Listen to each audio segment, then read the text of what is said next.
Olá pessoal, sou o professor Joilson, no canal Juazeiro Cidade Educadora, aula em rede. Vamos a mais uma aula. O tema da nossa aula de hoje será políticas para os povos indígenas durante o Império. Vejamos, desde a revogação do chamado Diretório dos Índios de 1757 e 1798, implementados durante a administração do Marquês de Pombal, esse tratado ele estabelecia inicialmente com o fim de organizar a administração e o governo dos índios no Pará e no Maranhão, e acabou sendo estendido para todo o Brasil. A questão indígena não recebera novo tratamento pelo governo imperial desde o fim desse Diretório dos Índios.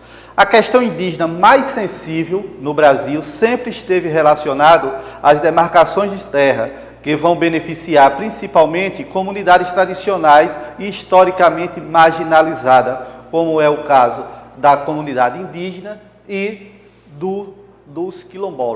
das comunidades quilombolas.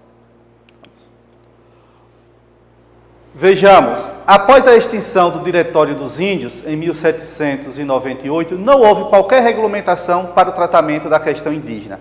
A primeira Constituição brasileira, que é de 1824, ignorou completamente a existência das sociedades indígenas.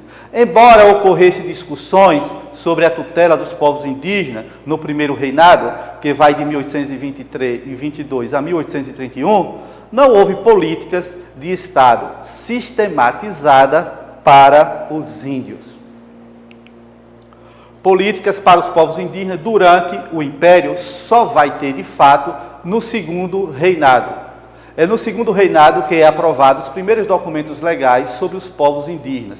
Aprovado pelo imperador Dom Pedro II, era chamado de regulamentação acerca das missões de catequese e civilização dos índios. Observe que, mesmo quando tinham essas políticas voltadas para os índios, ela estava associada a uma política de aculturar o índio, ou seja, não era pensado em primeiro momento a cultura do índio, sempre estava associado com civilizar o índio, ou seja, trazer o índio para a cultura que, principalmente de origem europeia, que era considerada a civilizada. José Bonifácio, importante político desse período, ele defendia que os indígenas precisavam ser civilizados de acordo com os padrões europeus, recebendo educação formal e realizando casamento mixigenado. Ou seja, o processo era totalmente dizimar a cultura indígena. José Bonifácio recupera a importância da criação de aldeamento como espaço de educação, civilização e catequese, mas também insiste na mixigenação e na nacionalização dos índios. Essa é uma citação de José Bonifácio. O homem primitivo nem é bom, nem é mau naturalmente. É um mero autônomo, está errado a palavra, é um mero autônomo, cujas molas podem ser postas em ação pelo exemplo, educação e benefícios. Ou seja, ele pensava que o índio precisava ser inserido na cultura estabelecida pelo Estado para que, de fato, se tornasse um cidadão brasileiro. Políticas para os povos indígenas, análise das leis imperiais de 1845 e 1850. Vamos estudar essas duas leis, que são as principais durante o período imperial sobre a questão indígena. O cargo de diretor-geral dos índios foi criado pela lei de 1845, aprovado o regulamento das missões de catequese e civilização indígena. O cargo deveria ser estabelecido em todas as províncias brasileiras e tinha como atribuição administrar a implementação das medidas previstas no regulamento, bem como o estabelecimento dos aldeamentos provinciais e a política de catequese e civilização dos índios.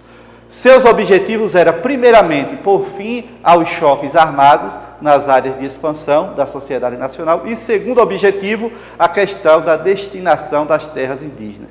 Lá no início do século XX, constatou-se que a catequese missionária não havia conseguido converter os índios, nem defender os seus territórios contra invasores, e muito menos impedir o seu extermínio. Ou seja, a lei de 1845 foi um fracasso. Lei de Terras de 1850. A lei de terra aprovada em 1850 aconteceu no cenário político do Segundo Reinado, com o fim do tráfico negreiro. A lei de terra de 1850, que tinha como objetivo promover o ordenamento jurídico da propriedade da terra, tornou pública imensas parcelas do território ocupada por índios de grupos distintos, possíveis de serem adquiridos por compra por particulares. Procurava-se, pela primeira vez, regulamentar a questão fundiária e acesso à terra no país, quando se debatia a substituição da mão de obra escrava pelo imigrante. Ou seja, a questão era que você precisava regulamentar terras para vender ou empossar esses novos imigrantes. Ainda sobre a lei de terra de 1850, as terras sem dono, ou melhor, terras públicas, que naquela época constituía a maior parte do território, chamada de terras devolutas, só poderia ser adquirida por meio de compras e não mais concedida pelo governo, como ocorria desde o tempo colonial.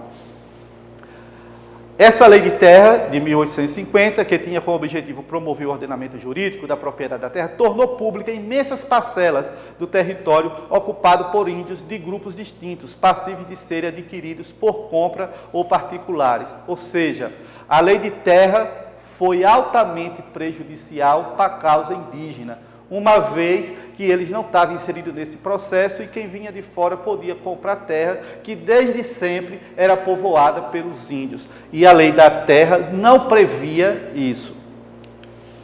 Regimento das missões.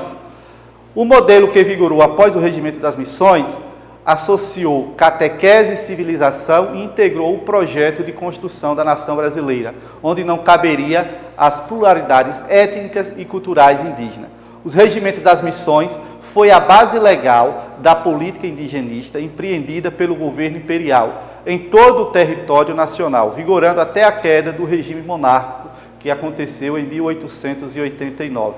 Com a República, o decreto número 7, de 20 de novembro de 1889, dissolveu as assembleias provinciais e fixou provisoriamente as atribuições dos governadores dos estados. Assim, os estados coube o direito à função de estabelecer e administrar os aldeamentos indígenas, bem como decidir a respeito das terras existentes em seus territórios.